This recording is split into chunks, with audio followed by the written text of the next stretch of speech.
Sí. Es el comercio. Sí, es el comercio. El comercio, ¿cómo le llaman? Comercio informal. No, cultural. Formal. Ellos son el comercio formal. Bueno. No, el informal son los indígenas. Vamos a iniciar el programa. Buenos días. Como siempre, es un gusto conversar con ustedes. Me acompaña José Guadalupe Robledo Guerrero y nuestro invitado de honor, Luis Carrillo Hernández. ¿Cómo estás? José Luis Carrillo Hernández. Bueno, a ver, ¿cómo empiezo? Químico farmacobiólogo de esa Facultad de Ciencias Químicas. Sí, Facultad de Ciencias Químicas, que es de esa escuela tan productiva en términos de investigación. Sí, hasta la fecha. Desde la autonomía, las Ciencias Químicas era una señora escuela, hoy es la única que investiga. Bueno, él, profesor, químico farmacobiólogo, estudiaste para profesor de artes plásticas, profesor, ahorita es profesor en activo en el Ateneo Fuente, en ciencias sociales e historia de la cultura. Pero además, déjeme decirle alguna otra cosa más. Ahí está tu cuadro. Él es pintor. ¿Cómo prefieres? Es que algunos se dicen pintores, otros se dicen artistas plásticos. ¿Cuál es? Pintor. Pues es pintor. Entonces, todo lo demás es eufemístico. O es moda, güey. O es moda. Sí, moda también. O moda, sí. Los adultos mayores, pues. Es como si vas a una oficina de cultura, pues a lo mejor te van a decir, no, es un creador. Sí. O no, si vas a otro lugar, no, es un artista plástico. Sí. Además, un autor. La tradición es que a Van Gogh es pintor, o sea, no es artista plástico. Yo nunca he oído que le digan... No, es un término moderno. Exacto, es un término moderno. Vamos a dejar esos términos que son de moda. Pintor va a aparecer ahorita y dentro de 2000 años van a ser pintores los que pinten. Bueno, tú eres pintor. Pero además, déjeme decirle algo que es importante. En alguna época de tu vida se convierte, mi querido carnal Carrillo, se convierte en artesano, y viajas por toda la República, por todos los pueblos mágicos que son pueblos mágicos realmente. Una vez te encontré yo en el 95 en San Cristóbal de las Casas. Y luego nos invitó a una que está en la calle principal, yo me invitó. Oye, pero en esa época ahí vivían los zapatistas, ¿no? Tenía un año de activado el movimiento zapatista, efectivamente. Era precisamente en ese momento. Esa época. ¿1900 qué? 95. Bueno, pues un año antes se había pero ellos se quedaron, no sé, ahorita no sé si se diluyó su presencia, pero en ese momento eran muy activos en la zona. Unas zonas, donde el centro es Ocosingo. Autónomos. Ocosingo está cerca de Tonina. Sí. Es más, hasta las pláticas han de haber estado por ese tiempo, ¿no? Sí. Yo estuve, pero fuera, porque allí nada más estuvieron los interesados. Yo estuve entre, no sé, había como 70, 80 corresponsales de todo el mundo. Pero yo tenía una ventaja en aquel entonces. Jaime Martínez Veloz pertenecía a la Cocopa. Jaime junto estaba con otro señor que era amigo mío, don Eberto Castillo. Yo a poca gente le digo don. Y él era un don. Don Eberto Castillo. Si él fuera el candidato, yo votaría con los ojos cerrados. Ya fue, güey. Sí, pero si él fuera el candidato que pudiera ganar, aunque no ganara, yo votaría con los ojos cerrados. Era un hombre extraordinariamente decente. Él declinó por Cuauhtémoc. Sí. Pues que veas. El registro del Partido Democrático Nacional. Exacto, sí. Y él fue de los fundadores del PRD. Entonces, tú reniegas mucho del PRD, pero tuvo sus pedazos interesantes. Entonces, ahí estuvimos. Entonces, yo sabía si iba a haber una proclama o no. Alfredo Dávila, periodista Alfredo Dávila, porque fue en aquella ocasión nos encontramos allá, y comento una anécdota, ¿no? Estaba prohibido en las zonas zapatistas, cuando estaban los diálogos, y antes, desde que llegaron, prohibido chupar. Todo tipo de drogas. Todo tipo de cervezas y drogas y alcohol y todo eso. Y hasta la fecha sí es. Exacto, pero déjame decirte una cosa. Yo fui, porque los conocía a todos, pues, Batarse y Andrés Araujo de la Torre los mandaron para allá. Flores Tapia,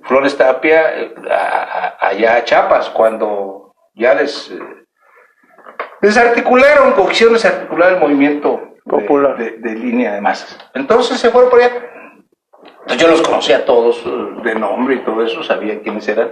Entonces fui con tenía mucha sed, un calor de 40 grados, ¿no? Por favor, y en la selva es... Que dijiste una vironga es lo indicado en la selva. Era lo único que te podía salvar.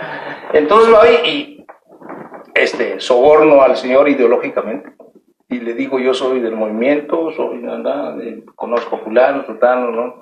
Oiga, ando de veras, y mis amigos aquí, los periodistas, no, pues ahí estaban chupando. ¿Y sabes qué? Los colgaban, a quien vendía eso, los colgaban y los dejaban 2-3 horas al sol, en serio. Sí, eran... Y nadie los quería atender a ustedes, güey, porque dicen, no, pues nos van a colgar. Entonces, bueno, me arrepiento de todas las cosas, pero no me arrepiento. Finalmente, bueno, tampoco vas a tener la vida.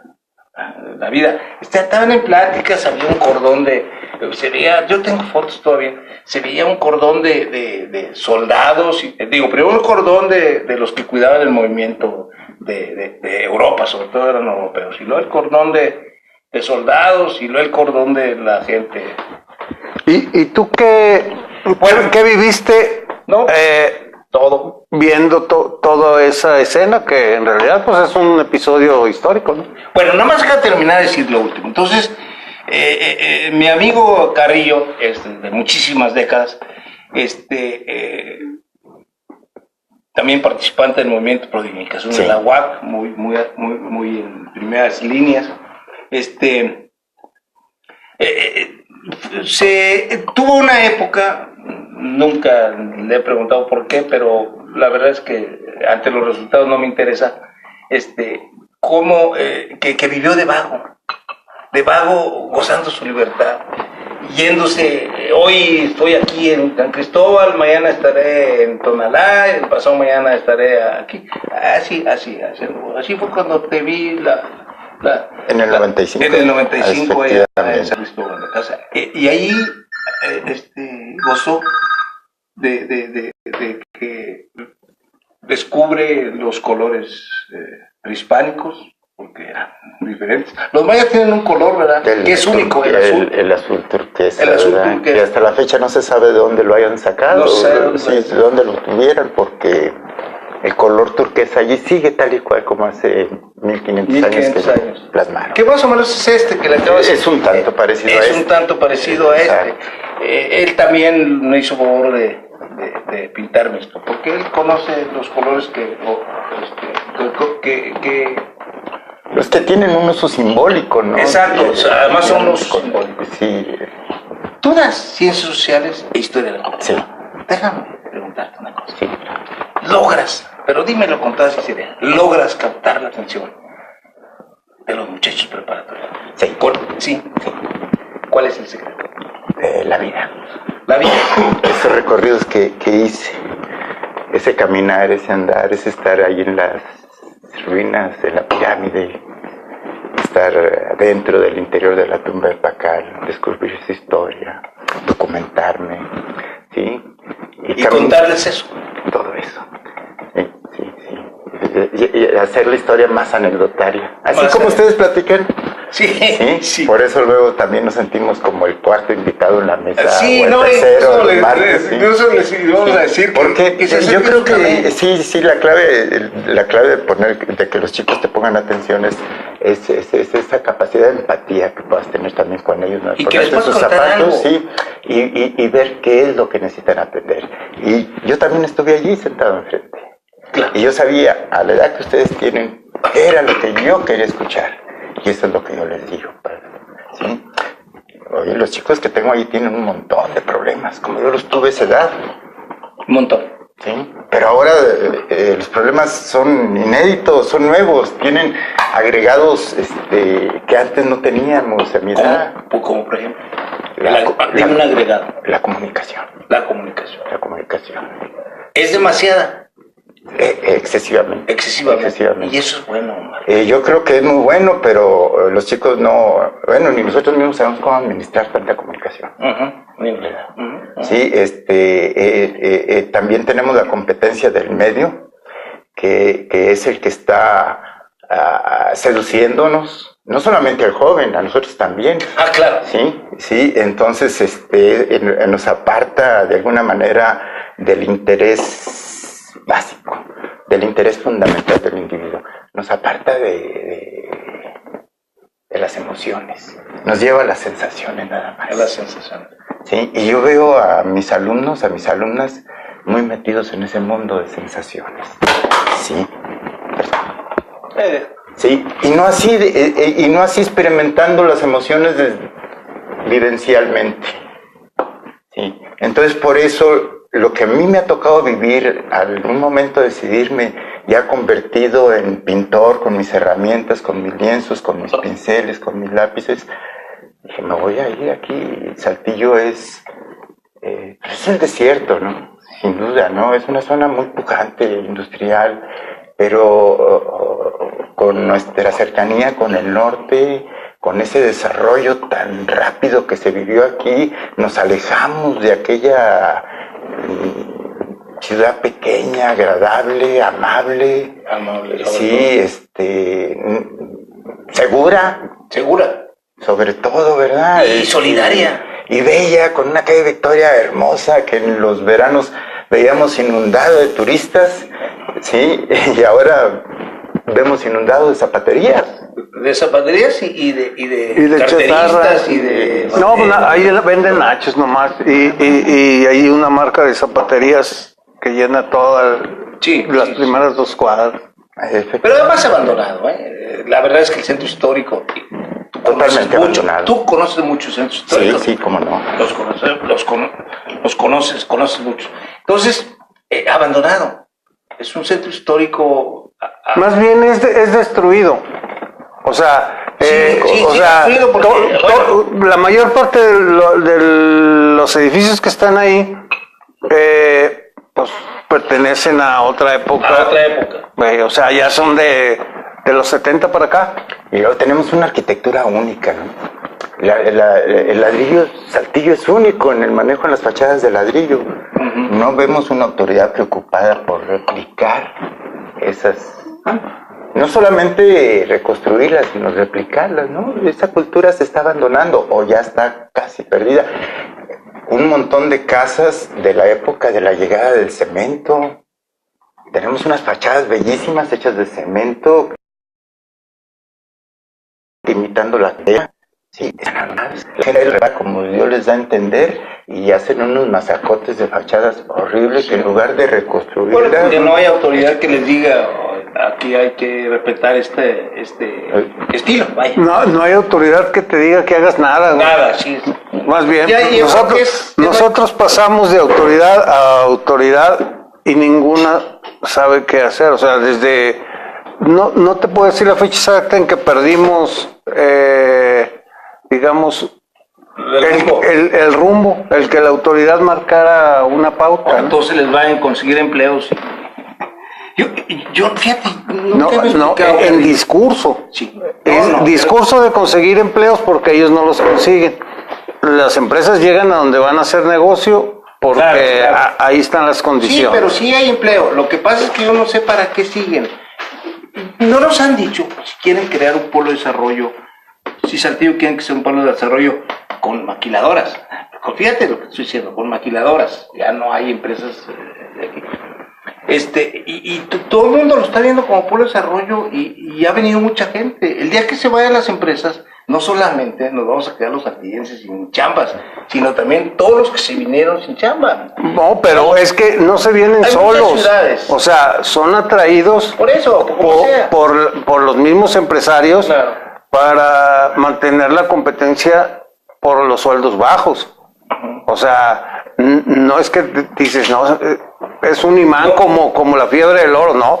Es, voy por ti, y te saco, no sé, ya de San Luis ya pagan más o menos igual, pero Querétaro también, o sea, está volviendo más complicado, pero te vas, no sé, a Hidalgo, y me traigo a unos ejecutivos de Hidalgo. Ok.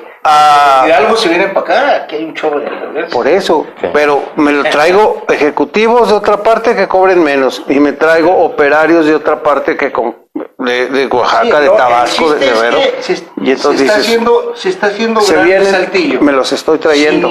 Sin ninguna, ya lo habíamos platicado, sin ninguna, a propósito que Carrillo nos hablaba de aquel Saltillo amable, el de, déjame decirte cómo lo conocí yo cuando llegué aquí, el del clima ideal, el clima paradisiaco, porque además lo era, de 28 grados era lo máximo que había aquí.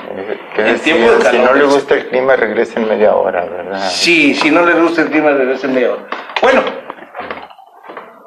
entonces, los chavos preparatorianos de esa institución tan connotada que es el Ateneo Fuente, les interesa pasar toda esa información que tienen todo eso y que están ocupados hablando con sus novias les interesa que tú les platiques. Mira, la historia no les interesa la historia. No les interesa la historia. Llegan conmigo y no les interesa la historia, porque pues no suena. Y un montón de datos. Sí. Fechas, datos, que muchas veces ni el mismo texto le puede dar un sentido lógico o mínimamente aceptable para el alumno, entendible. Hay cosas que los textos evaden, ¿verdad? Todos sabemos que la historia la escriben los vencedores, ¿verdad? Un ejemplo es la actitud de la Iglesia Católica en la conquista. Hay maestros que dicen, en mi clase de ciencias sociales no se habla de religión, ni de política, ni de drogas. Entonces, ¿de qué van a hablar? Sí. Yo les digo a mis alumnos, aquí vamos a hablar de todo. De política, de religión, de drogas, de sexo, de todo. Pero también vamos a tratar la historia desde la visión de los perdedores, desde la visión de los excluidos, ¿sí? Desde nuestra propia visión. Vamos a transportar esa historia a nuestra realidad. Claro. Vamos a buscar en los anales de la historia qué nos heredaron, por ejemplo, qué tenemos de los egipcios. El teorema de Pitágoras, Isis y Osiris, en qué se parecen a Jesús y a María Magdalena. O sea, ¿de dónde viene todo lo que y estamos hablando de esa Santa Trinidad, estamos hablando de matemáticas, ¿sí? Y a través de ese teorema medían la distancia entre las estrellas y la Tierra y el Sol, ¿sí? Y aprendieron a hacer ciencia, no solamente religión. La religión a lo mejor fue la ciencia en su origen. En su origen, exacto, ¿sí? Exacto. Pero esa ciencia hoy nos lleva a la abstracción total, y ahí está que acaba de morir. Hawkins. Stephen Hawking. Sí. Lo que pasa es que la ciencia es muy amplia. Entonces, unos están en este lado y hay otros que siguen pues las ciencias sociales, ¿no? Que es el comportamiento del hombre, y acá es teoría y desarrollo tecnológico. Acaba de estar con nosotros Carlos Galván. Sí, lo viste seguramente. Está muy amigo tuyo. Extraordinario. Sí. Maestro extraordinario. Le decía yo que me decían que alguien me dijo, es que Ricardo Galván es un ícono. Entonces, sí, lo es. Entonces yo se la dejé. Total, estuvo aquí, lo acabo de decir, y fíjate que uno de los temas que abordamos, porque es un tema preocupante. ¿Sabes por qué me preocupan los suicidios? A mí no me preocupan como a la Iglesia Católica. La Iglesia Católica te dice que está prohibido que tú te quites la vida. Y es más, te mandan al infierno, te vas al infierno si te quitas la vida. A mí no me preocupa. A mí lo que me preocupa es que se están suicidando jóvenes entre 18 y 24 años. Y eso a mí me parece excesivamente brutal porque es el momento que todas esas cosas, y nunca piensa en la muerte, ¿no? Tú, ese tema te preocupa. Sí, es bien importante, es fundamental, porque el material con el que estamos trabajando en la preparatoria es especialmente son esa generación de chicos que se nos están suicidando. Yo constantemente platico el tema con mis alumnos. Porque ¿cuántos grupos tienes? Tengo 2 grupos. Estamos hablando de 30, sí, o más. 50 aproximadamente. Sí. Fíjate, en nuestros años de juventud, los maestros se quejaban que tenían 30 alumnos. 30 alumnos. Hoy tienen 50. Sí. Y yo no veo queja. Es mucho trabajo. Es mucho trabajo, pero no veo queja. Es no, como esto, mira, yo no ves queja porque al que se queja le dan su manazo. No, mira. El que tiene vocación, nosotros todavía nos quedamos 2 horas a veces aquí, platicando las mismas cosas que platicamos cuando está la cámara. Las cosas que nos importan, tal vez para otra gente sea banales o no, pero para nosotros es importante. Nos divertimos, seguimos pensando sobre esas cosas. El maestro, ¿qué es maestro? Que tiene vocación. No, hombre, puede estar todo el día allí dando clases y si hay quien está atento. Con que haya uno solo. Con que haya uno solo. Pero tienes que trabajar con los 50 y sería más fácil trabajar con 20. Mira. ¿Por qué? Porque podrías atenderlo mejor, o sea... Sí, definitivamente, sí. No todos aprenden al mismo ritmo. No todos tienen el interés por lo mismo. Sí. Y tu interés es de que aprovechen tu materia, porque para ti sí hay cosas que ellos tienen que aprender. Claro. Y entonces necesitas encontrarle a cada uno la forma en que abra su mente para aceptar lo que tú le tienes que poner. Y es más fácil hacerlo con 20 que con 50, ¿no? Sí, pero esa no es la queja. La queja de la educación son los malos maestros. Los malos, ¿cómo se llama? Los maestros ignorantes. Improvisados. Mira, yo cuando estuve en la prepa, yo todavía me acuerdo que leíamos, no me voy a decir que todos lo siguen leyendo ese como texto, ¿qué es el hombre? No.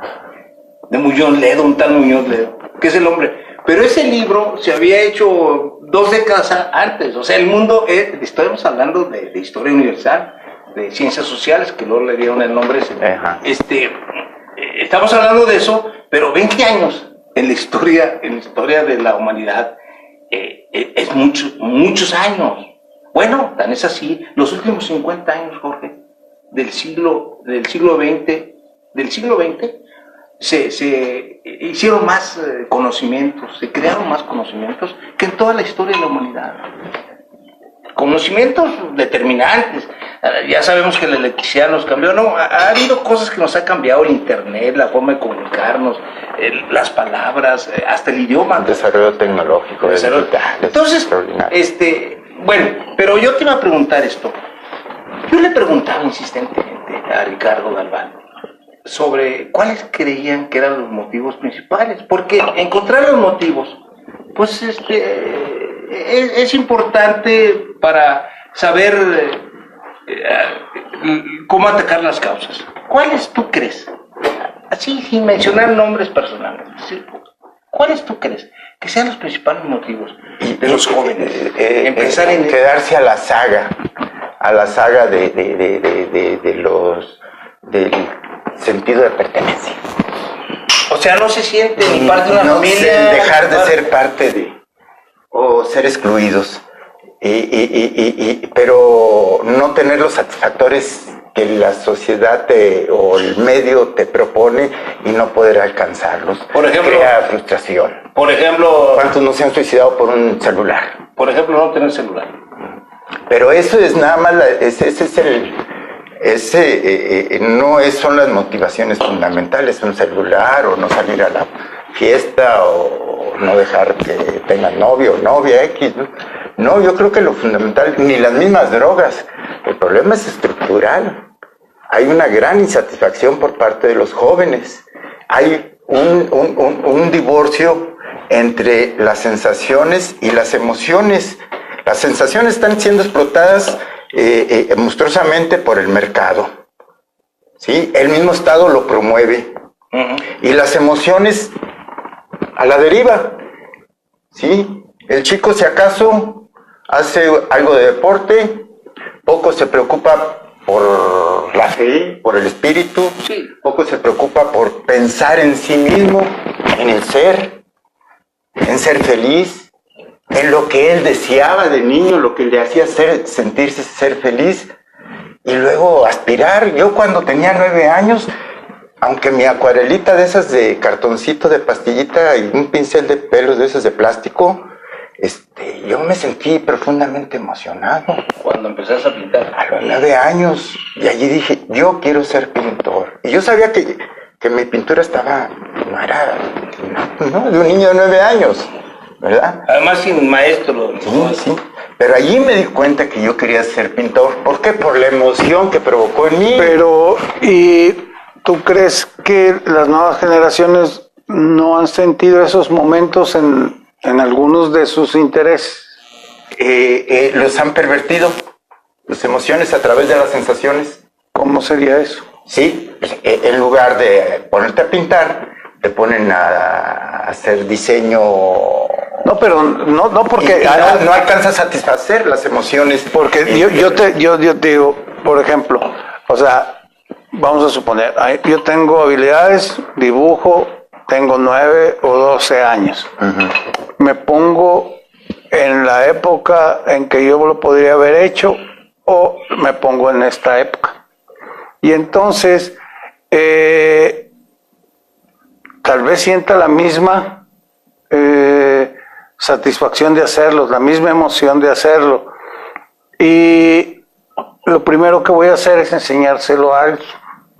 Y entonces, pues, a mi hermano, o a mi papá, o mi primo, el que estuviera cerca, le enseñaba mi dibujito, ¿verdad? O al profe, donde estuviera haciéndolo. Aquí lo vas a enseñar a través de la red, y ya no se lo vas a enseñar a los que más confianza le tienes. Lo avientas y antes de terminarlo estás buscando ver el efecto que va a causar, no en ti, sino en los receptores a los que se los vas a hacer llegar, y que quién sabe cómo se ha recibido. Allí se somete a un problema que él no pretende. ¿Sí? Yo en mi origen, cuando yo decidí dije, yo quiero ser pintor, ¿sí? Y que además tuve grandes trabas para llegar a hacerlo, ¿sí? Y además yo era un pésimo dibujante desde niño. En los 6 años que llevé mis dibujitos en los viernes para que se publicara el lunes en el periódico Mural, jamás se publicó un dibujito mío, porque estaban horribles. Los de mi hermano, todos. Mi hermano dejó de practicar, yo seguí practicando, ¿sí? ¿Por qué? Por la emoción que me provocaba, no por el resultado. No por los demás, era por lo tuyo. Hay dos cosas. He enfrentado ese problema con mis alumnos de que sus papás, a fuerza que quieren que sean maestros, doctores. Ahorita hay una niña que sus padres no la dejan audicionar para el Ballet de Bellas Artes. ¿Por qué? Pues porque no tiene una carrera técnica, que tiene que ser doctora. Y hace algunos años una niña también tuvo que pasar 4 años por la normal. Sí. Y luego ya se fue a artes plásticas. Otra dejó administración de empresas para irse a artes plásticas. A propósito de esto, permíteme recordar algo a propósito de eso del papá o de los papás que quieren que sea otra cosa y que no audicione para la danza. Pero hay otra cosa, o sea, a esa edad tampoco estás, digamos, lo suficientemente maduro para decidir. No, pero tu profesión. Mira, alguien que quiere audicionar de la danza. Es que una cosa es audicionar y otra cosa es escoger. Alguien que quiera audicionar de la danza es porque sabe bailar. Sí. Yo, ponme de joven, yo nunca pensé audicionar de la danza. Yo bailaba como oso. Tú imagínate un oso bailando danzón o alguna cosa de esas. Entonces, no. Quien audiciona o quien quiera audicionar o o quien quiere ir a competir a la universidad de matemáticas, es porque sabe de matemáticas. Sí. No, eso no es de, a ver, quiero ser pero astronauta, ¿qué tal si estás como en el caso de él, que decía, mis dibujos todavía no son publicados, o sea, una cosa es lo que uno desea de uno, el nivel de evolución que traes. No, por eso. Y entonces... Estamos hablando de lo que uno desea. También es capacidad autocrítica, y cree que desde niño lo he tenido. Sí, claro. Y entonces tú dices, bueno, vaya audición, tal vez sí sea muy buena, pero... Aunque no sea buena, hombre, ella quiere ir a audicionar. Bueno, sí, o sea... bueno, si te dice, quiero irme a quedar con una niña de 12 años, quiero irme a quedar con mi novio toda la noche, pues eso no, por favor, eso no. Yo te decía el otro día que el nivel de la crítica, y lo digo para quienes todo el día están criticando, el nivel de la crítica no debe ser, o sea, hay quienes no pueden criticar a porque están acá. Estos no pueden criticar esto porque son niveles de crítica, porque además no sabemos todo. Yo te iba a platicar esto. Una vez uno de mis hijos me preguntó que qué quería que fuera él. Si tú me preguntas ahorita cuáles son las carreras que a mí me llaman mucho la atención, le podía haber dicho una de esas. No le dije ninguna. Lo único que le dije es, sé lo que tú quieres ser, pero, le di una meta, pero, lo que escojas, trata de ser el número uno.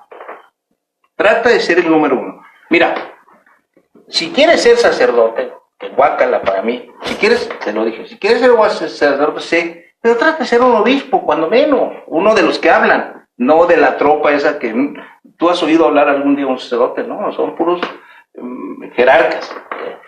Si vas a ser un soldado, que guácala también, pues trata de ser un general. Si vas a ser, lo que vayas a hacer, trata de ser el número uno. Nada más. Eso es la onda que nosotros le tenemos que decir. Pero puedes ser lo que quieras. Finalmente, uno hace al final lo que quiere. Finalmente uno hace lo que quiere. Yo a los 9 años tomé la decisión, terminé la secundaria, quiero entrar a la Escuela de Artes Plásticas, no, a la prepa. Terminé mi prepa, voy a inscribirme a Artes Plásticas. No, vas a morir de hambre. Yo la decisión la había tomado a los 9 años. Bueno, me metí a la Escuela de Ciencias Químicas, cursé la carrera de químico farmacobiólogo. No te llenó nada. La terminé, pero obligado nada más por parte de la familia. No alcanzaba a satisfacer mis necesidades. ¿Qué era lo artístico? De ánimo, de estancia, de vida, de sentirse a gusto con lo que uno está haciendo. El mundo de las sensaciones tiene que ver mucho con el mundo de las emociones, porque es el espíritu el que te da la vida, no es el mundo. Exacto. Y si no equilibras una cosa con la otra, no vas a estar a gusto. Y yo por eso que el suicidio se está presentando, porque cada vez los caminos para satisfacer al espíritu se están reduciendo. ¿Sí? El deber ser se queda atrapado acá en las necesidades, en lo superfluo. Sí, hay una desconexión total. La religión, las iglesias no están sirviendo para nada, no cubren estas ausencias, cuando es lo único tal vez que pudiera rescatar del vacío los problemas que nos está acarreando el suicidio, ¿no? Entonces, yo pienso que es un problema más que actual, es estructural. Es lo que está haciendo el neoliberalismo, este tremendo mundo de mercado de sensaciones. Y las emociones es la inteligencia emocional, es ese espíritu. De alguna manera es una brújula. Y se pueden educar a través del arte. Yo creo que el arte es un mecanismo que nos acerca a nosotros mismos, a esas emociones, no a las sensaciones, sino a las emociones, ¿sí? Al sentido del ser. Dime una cosa, Carrillo. Ahorita que hablaba mi carnal Estrada sobre los medios, sobre el internet,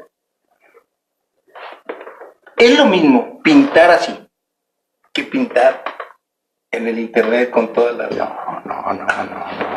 No. Hay cosas que no se pueden. No. Hay cosas que en internet no pintas, no pintas en la vida real y a lo mejor lo enseñas en internet. Todos los caricaturistas, todos los que yo conozco, ya pintan ahí.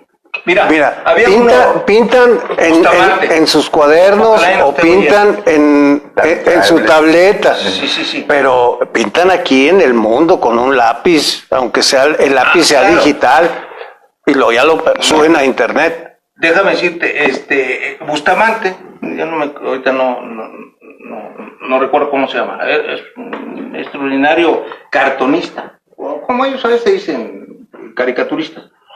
Extraordinario, y me hizo a mí cosas muy buenas, pero nada más empezó a pintar. No sé si sea más fácil o no. Empezó a pintar, vino el internet y empezó a pintar.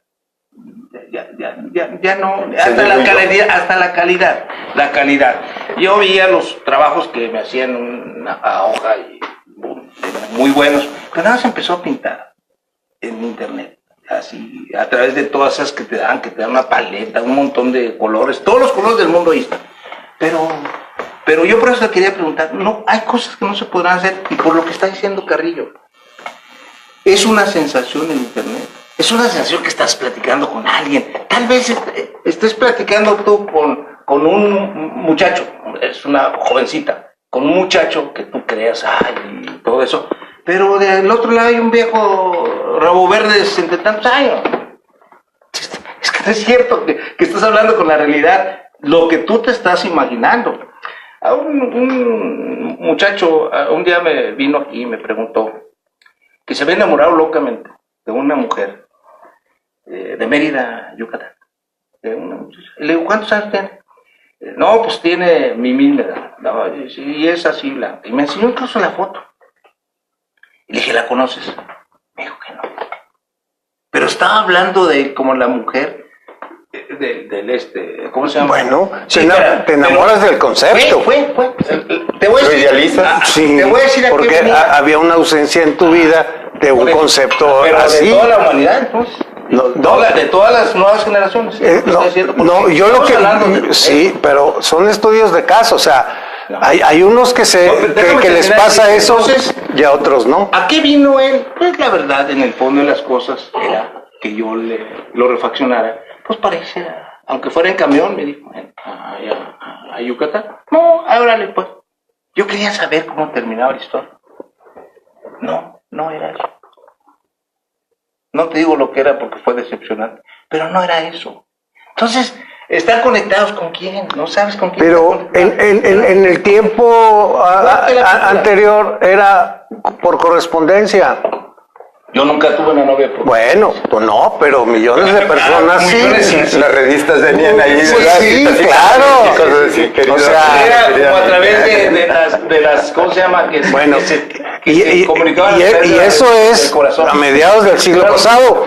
Pero, ¿y antes? Pero era lo mismo. O sea, ¿hace 3 siglos? Sí, bueno, hace 3 siglos las casaban.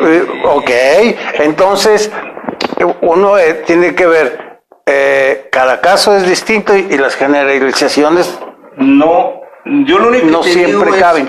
Es que es otra de las cosas que debe estar en su cabeza. Ni siquiera esa es realidad. ¿Sabes cuál es lo que nos trata de decir Carrillo? Están fuera de una realidad que no les pertenece.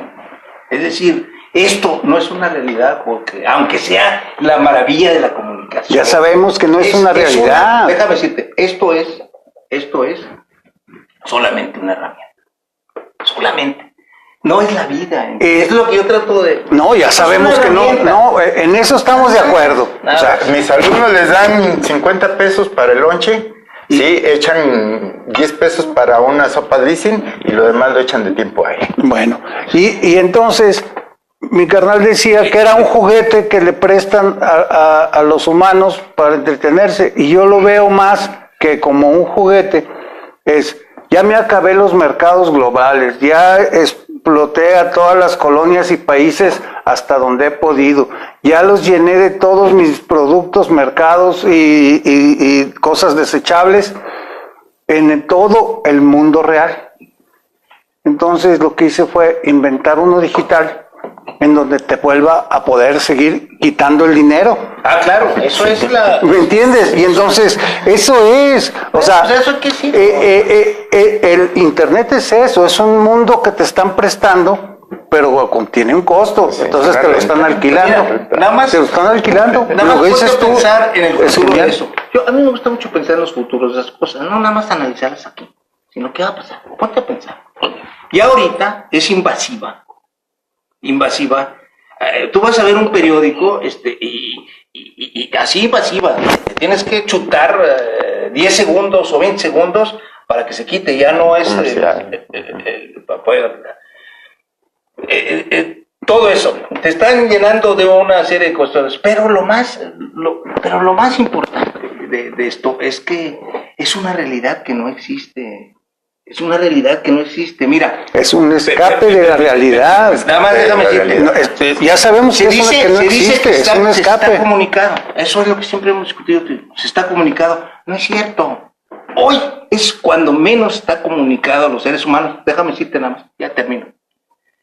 Hace días dijimos aquí que a mí me daba risa ir y ver a una familia, cualquiera puede ir al restaurante los domingos y va a ver a las familias enteras, todos con su celular, ya no hay una comunicación de cómo te fue, mijo. Bueno, entonces si estás comunicado, nada más que decidiste no comunicarte con los vivos o con tu círculo interno, sino con otros que están en otro lugar. O sea, la comunicación sigue existiendo. Con otros que están en otro lugar que a veces nunca los vas a volver. Exacto, y nunca los vas a conocer, y lo que tú dijiste pueden no ser ciertos ni las personas que dicen, pero el verdadero problema es ese que dices, ¿por qué escojo comunicarme con otros en lugar de con los que tengo a un lado? Mira, déjame decirte, ese es el quid del asunto, no es que exista la posibilidad de los otros, es este.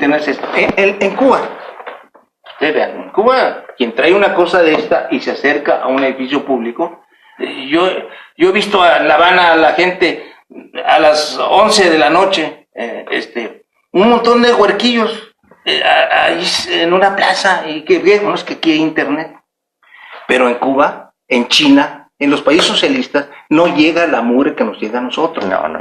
Déjame decirte, tú y yo estamos hablando de algo que es, además no es una realidad. No es cierto que todo el tiempo se la pasa platicando con nosotros. Entonces, ¿quién consume pornografía? ¿Quién consume pornografía infantil? Pues, acuérdate que fuimos jóvenes, nosotros también. O sea, a veces se nos olvida. Vamos a pensar como ellos, como pensábamos nosotros. Nosotros estábamos en esa edad llenos de ¿cómo se llaman? Feromonas. ¿Para qué hablar de otra cosa? Estamos llenos de eso, pues ese es el momento. Pues es lo que están explotando. Es lo que explota eso está. ¿Y sabes qué? No hay, cuando tú pierdes contacto con tu familia, no hay quien te diga, ni siquiera cómo te masturbes. Bueno, ok, pero la culpa no es del internet, es de la sociedad. No, es del muchacho. No, es de la sociedad que tiene a ese muchacho, que tiene ese muchacho en su seno. Sí, problema por eso. Y que no lo está atendiendo como él desearía o necesitaría, ¿verdad? Y entonces regresamos a lo que él platica, que es, se está yendo a esas, ¿cómo se llama? Sensaciones y ¿cómo se llama? Y se está alejando de las personas. ¿Sabes qué? Nos hace falta un día invitar, nomás que no tengo un nombre no tengo, esto es terrible. Un muchacho, ¿para qué nos venga a decir que nos la estamos jalando, o que sí es cierto lo que dice él? Sí. Porque no estamos hablando... Hay jóvenes muy atendidos, muy preparados. Un día nos presentas uno y pueden platicar. Lo invitamos y que nos digan esas cosas. Mira, nosotros tenemos que decirles, no que el internet todo es bueno, no es cierto, no es todo bueno. En Cuba no permiten que entre la pornografía. El otro día, por cierto, en el otro programa faltó una palabra. somos uno de los primeros lugares en México. México es uno de los primeros lugares en turismo sexual infantil. Me faltó decir infantil. No, mira, en Cuba yo no vi. Y déjame decirte, la conozco muy bien. Más que el embajador. Más que el embajador de Cuba, que es Enrique Martínez. Yo la conozco más. En su historia y en su... Yo no veo, tú ves los niños con cara felices. Los niños con cara felices. Como los veías tú antes en las colonias. En las colonias, todos chamagosos y todo eso, brincando en los charcos, pero felices. No niños que tú sabes que algo les pasó. Y no es cierto que los niños son felices con hambre o sin hambre. Pero no son felices cuando alguien lo está acosando, cuando alguien lo está violando, cuando alguien lo está maltratando. Entonces, ahí no se ven los niños. Y en Cuba no hay turismo infantil. En México sí. Y te voy a decir dónde. Toda la Riviera. ¿De dónde es ese Zúcar, ese amigo del novio de la senadora Hilda? O sea, Gamboa Patrón, que es un pedófilo. Y es él todavía el dirigente del Senado. Un pedófilo dirigiendo el Senado. Por favor, tenemos que abordar esas cosas. De lo contrario, nunca nos vamos a estar haciendo tontos pensando en que la corrupción de Peña Nieto es todo. No, hombre, no. La corrupción de Peña Nieto es todavía tolerable. Lo que ya es intolerable es la violencia en este país. Lo que es intolerable es que nuestros niños sean objeto de los pedófilos oye. Por eso me gustaría regresar al tema que estás hablando de eso, Robledo, porque tratar estos temas frente al grupo para mí ha sido muy importante, porque muchas veces los jóvenes no tienen los elementos para valorar el sentido o tener los criterios para poder luego hacer una crítica o enterarse de la verdad sobre esos temas. Los chicos están muy alejados también de la religión, sin duda, sí, es el resultado de este tipo de forma de vida, pero también es necesario fortalecer tener una identidad religiosa que no la tienen. Sí, mira, yo les pregunto al empezar el curso, a ver, levanten la mano los que profesan alguna religión. Y casi nadie quiere levantar la mano. No, levanten la mano los que son ateos o ateas, y la mayoría. Bueno, cuando están graduando, todos los ves hincados en catedral. Bueno, es parte del ser joven. Sí. Entonces, por eso hay que ayudarles a madurar esos criterios. En perderse. O es ateo o el otro. A perderse entre las bandas, ¿no? O sea, parte de una característica es sumarse a un grupo. Si todos fueran, fíjate, nada más te voy a decir una cosa. Si todos fueran ateos y el director les propusiera, oye, o la directora, vamos a hacer y va a haber una misa y todo eso, pues todos dirían, nosotros no vamos a ir, pues somos ateos. Es ahí cuando tú demuestras ser lo que eres, lo que dices ser. No que nada más levantes. Es el internet, es el problema de internet, hermano. El problema de internet es que estás hablando con valores que no tienes. Estás hablando con valores que no tienes. Estás hablando a una muchachita que tú a todos los lujos ves que necesita platicar con alguien y le estás hablando como ella y estás fingiendo y eres un viejo rabo verde de 60, 50 y tantos años. Entonces, Pero regresas a lo mismo, es una herramienta. No, sí, es una que magnifica eso. O sea, en la vida real siempre ha habido pedófilos, siempre ha habido seductores de menores y tenían otras herramientas. No, espérate. Tenían no herramientas, tenían otros valores que los hacía defenderse de ellos. Tenían otros valores. Mira, en nuestra época, que eso se ha perdido, en nuestra época era importantísimo la virginidad. Era importantísimo. Pero era, si no era herencia de la religión. No, yo creo que era una cosa machista. Bueno, la verdad. Pero su origen es la religión. Pues, tenemos una religión misógina. Mira, nosotros fuimos colonizados por los religiosos españoles, no por los conquistadores. Claro. Los evangelistas, esos evangelizadores las escuelas, son lo que nos colonizó. Aquí no hubo ejército hasta finales del siglo XVIII, hasta 1780. No hubo ejército. Los primeros 200 años, los últimos 50, cuando se desata. La herencia de la virginidad también viene de los mexicas, ¿no? Era muy cuidada la virginidad con los mexicas. Porque era un valor que le dabas a la supuesta, fíjate, a la supuesta, ¿cómo se llama? Honestidad de la mujer. Pero en el hombre no se pedía. Eso no se pedía. Al contrario, déjame terminar. Al contrario, lo que se pedía en el hombre era que tú llegaras, que tú fueras más hacha, que era una presunción decir, yo perdí la virginidad a los 13 años. Una mujer no podía decirlo. Bueno, pero eso era parte de un... ¡Hoy no! ¡Y qué bueno! ¡Qué bueno! Yo nunca concebí que en África alguien le quitara el clítoris a una niña de 10 años por un ritual religioso de que se le quite las ondas pecaminosas. Yo no sé qué tantas tonteras pensaban eso. Porque las religiones se han equivocado también. Se siguen equivocando. Bueno, ¿por qué crees que no hay una actitud de la generación, yo lo he visto, hacia la religión? Para mis nietos, por ejemplo, es lo mismo si yo les regalo un Cristo o si pues yo es les que es regalo más un Buda. atractivo el mercado que cualquier iglesia, que cualquier figura divina. Sí, ¿verdad? El mercado es mucho más atractivo, el Sobre Dios todo mercado. Esto que cada año cambia. Sí, yo creo que hay que crucificarlo. Sí. Mantenerlo ahí, sí. Sí, no, la verdad es que hay muchas... Ahora, los jóvenes estarían en contra de todo lo que estamos diciendo. Sí, pero nosotros no estamos en contra. Yo no estoy en contra del Internet. Yo digo que soy adicto al Internet. Y lo uso en muchos... Sí, yo lo que estoy es que no es posible. Eso no es posible.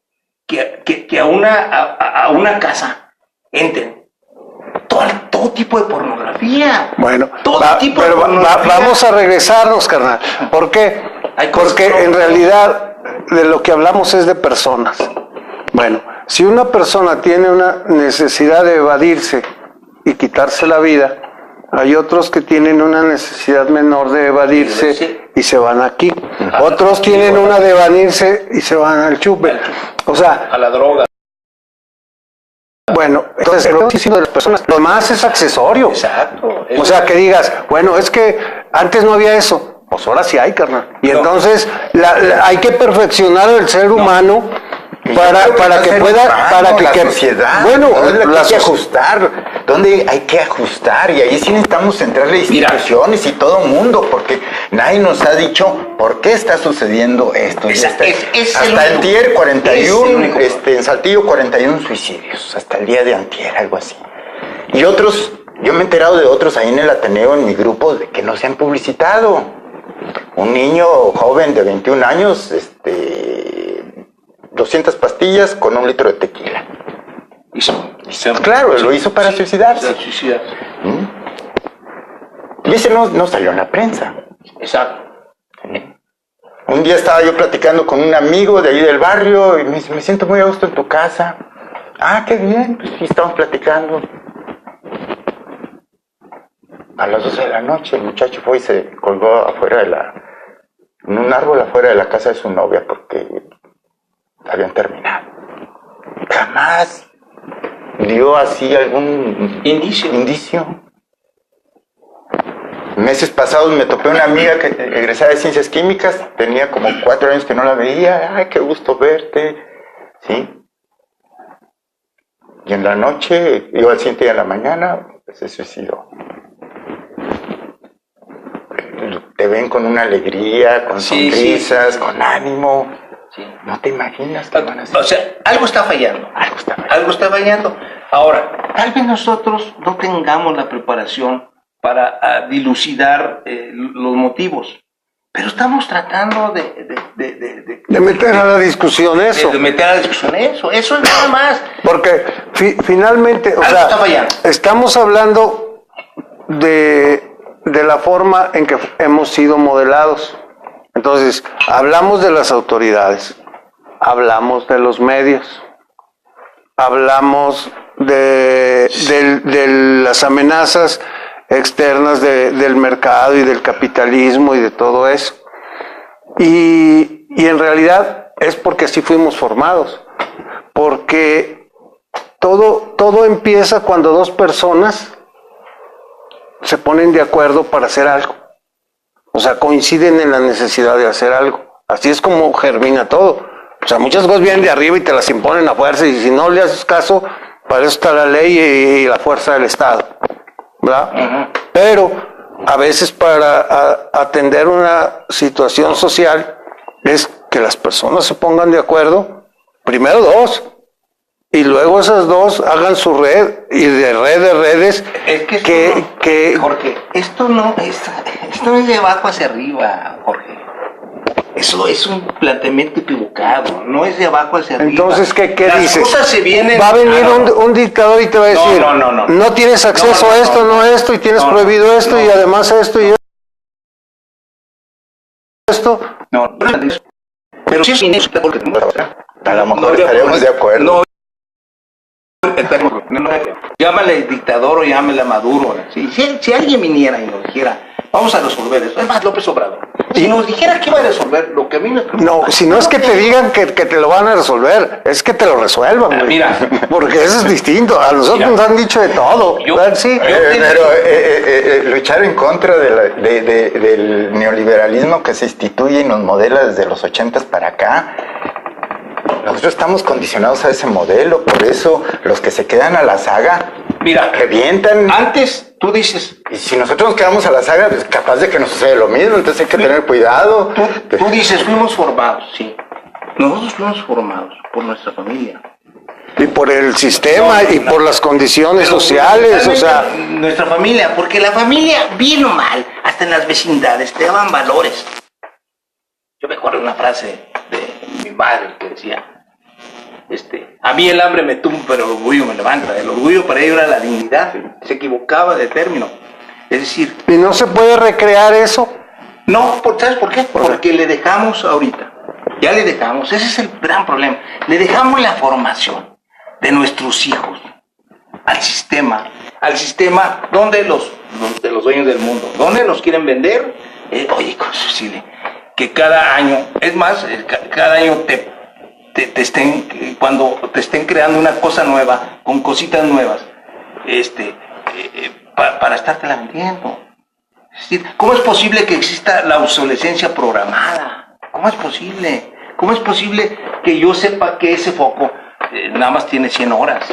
No, porque los alimentos se te acaban en 3 días, carnal, y no te lo atreves a comértelo. No, yo te estoy hablando de la obsolescencia programada, que programan para que se te sí, ya sé qué es eso. Sí, pero hay mucha gente que no, para que se te rompa esto en determinado momento ya. Bueno, pero eso es en un producto, en un consumible, como tus alimentos, te metieron el concepto de la caducidad. Ajá. Dime, cuando ustedes eran niños, conocieron la caducidad, ¿verdad que no? Bueno, ahora haz un joven que se tome un litro de leche, que diga que hace 2 días caducó, ¿verdad que no lo vas a convencer? Nosotros crecimos en otro régimen.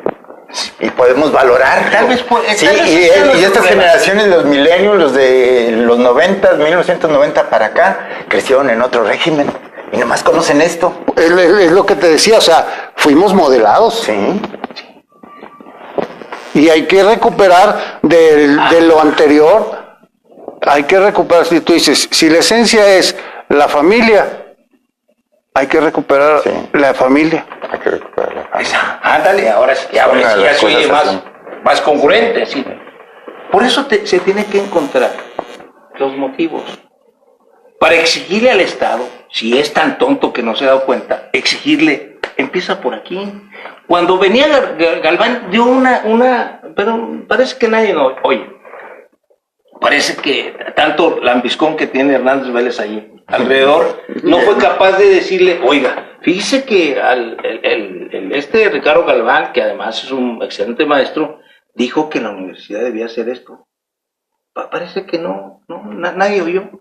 Nadie oyó que se pongan a jalar rescatando ¿Sabes qué? ¿Sabes cuál va a ser el futuro de la universidad?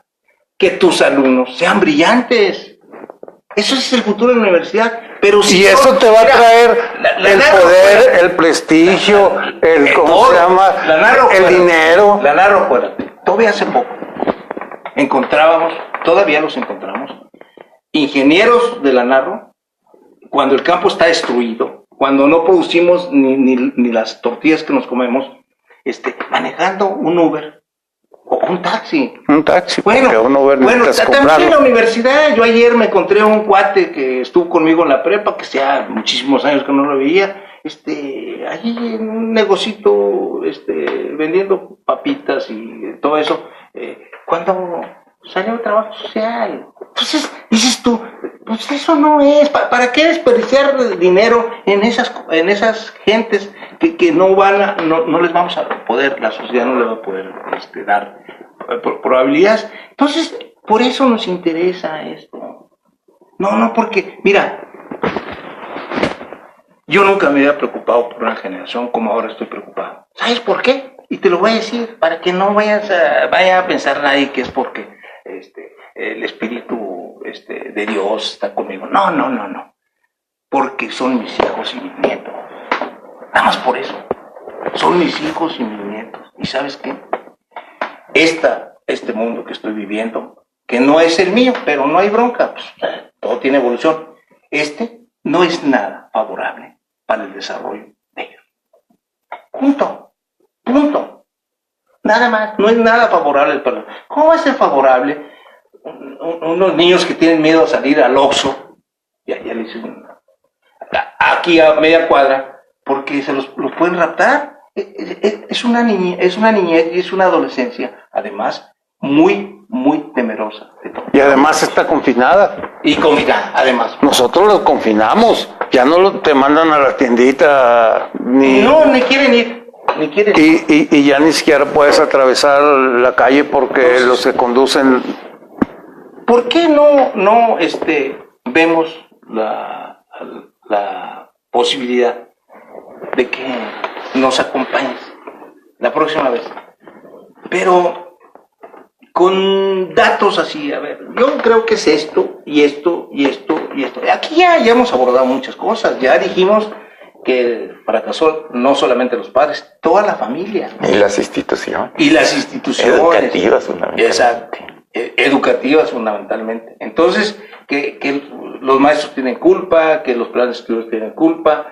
Mira, en este caso, que los vendedores de todo,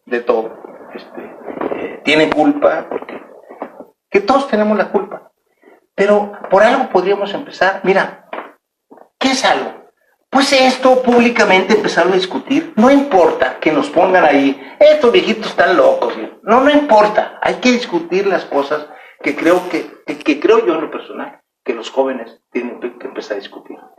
Déjame decirte, el no tener dioses, el no tener gobierno, el no tener influencia de sus papás, tienen toda la libertad para poder llegar al meollo del asunto, de lo que ellos verdaderamente quieren. Porque antes, pues la religión te decía algo. No hagas esto. Sí, no hagas esto. Entonces, el gobierno, no hagas esto. Estabas limitado por todo. Y ellos que ya mandaron al diablo eso. Bienvenidos.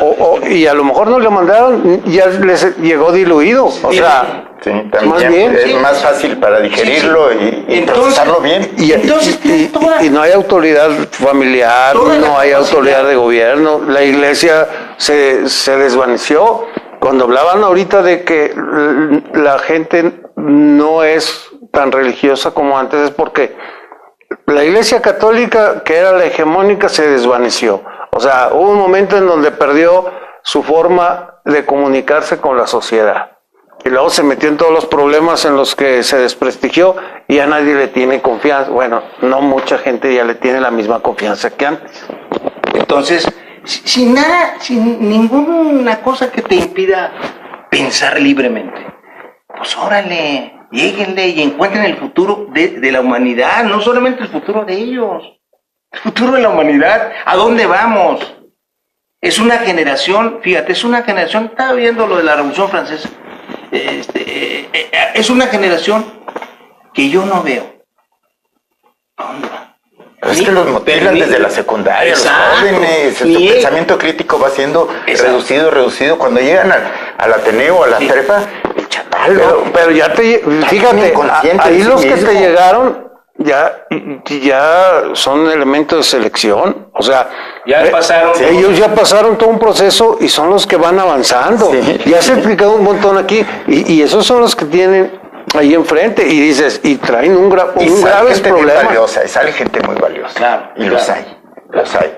Sí, con un pensamiento crítico muy avanzado que han sabido aprovechar estas herramientas para informarse y para participar. También hay que decir las cosas buenas. Salvador Hernández Vélez, el nuevo rector, manda por WhatsApp las cosas que él hace, porque no tiene comunicación social, pobrecita universidad. Entonces, él manda, y es como me he dado cuenta que hay muchos muchachos que van a las universidades, que tenemos muy buenos lugares, que de matemáticas, física y todas las es decir, Salvador es el que le da vuelo, no la comunicación. Entonces, si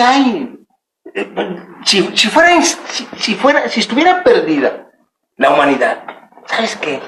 Yo también pensaría en suicidarme. Pues, ¿para qué vivo yo en una presión que yo no tengo ninguna relación con la sociedad? No, yo sigo siendo así, injundioso, por una razón. Tenemos que hacer algo, aunque sea con la lengua, para ayudar a que encuentren estos muchachos lo que nosotros encontramos. Ni siquiera quiero que encuentren lo de Einstein, lo que nosotros encontramos. Somos gente realizada, somos gentes que a nuestra edad queremos seguir luchando. Vencidos. No somos gente vencida. No somos gente vencida y con un chorro de problemas, obviamente. La edad te limita a muchas, te limita más que a la juventud. La edad no puedes caminar como quisieras caminar, no puedes correr, no puedes hacer muchas cosas. Entonces, ni siquiera pensar. No. Tanto. No, pues no, porque todo va más lento. Sí, hasta el jalar un dato de la memoria va más lento. Te vienes con nosotros el jueves. Con todo gusto. Y te voy a decir. Y ahora sí te vamos a dejar hablar más.